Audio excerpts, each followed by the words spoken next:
त्या गावामध्ये रोज येऊन तिथं बसायचं, म्हणजे बैठकीमध्ये तिथल्या ग्रामपंचायतच्या ओट्यावर इकडं तिकडं.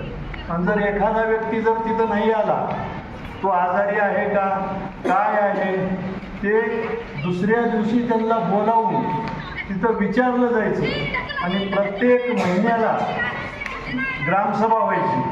त्या ग्रामसभेमध्ये जर एखाद्याच्या आईवडिलाला त्रास जर काही असेल, म्हणजे सुनेनं मुलानं त्रास जर दिला, तर प्रत्येक महिन्याला तिथं बोलावून जर खरोखर त्रास असेल तर त्यांना तिथं ग्रामपंचायततर्फे कुठलंही काहीही सवलत मिळणार नाही असं ठरलेलं आहे.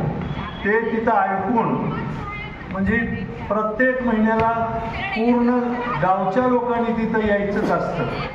ती वार असो, सण असो, किंवा गावातला कुणी व्यक्ती जरी वारलेला असेल तर संध्याकाळी ग्रामसभा होणार आणि आई अडचणी समजून ती गाव तिथं चाललेलं आहे. 1800 लोकवस्ती असलेलं गाव आहे. ती एका व्यक्तीच्या मनावर ती गाव चालतं.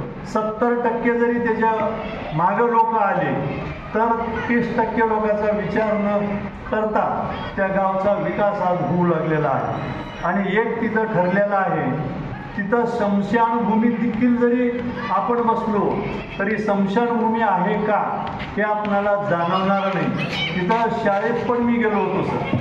शाळेमध्ये देखील जे आपण निवडणूक ठेवून जी पदं आपण काय पॉइंटर निवडलेले आहेत, असे निवडणूक घेऊन तिथं मुख्यमंत्री, उपमुख्यमंत्री पूर्ण हे मंडळ तिथं नेमून सेवक देखील तिथं नाही आहेत.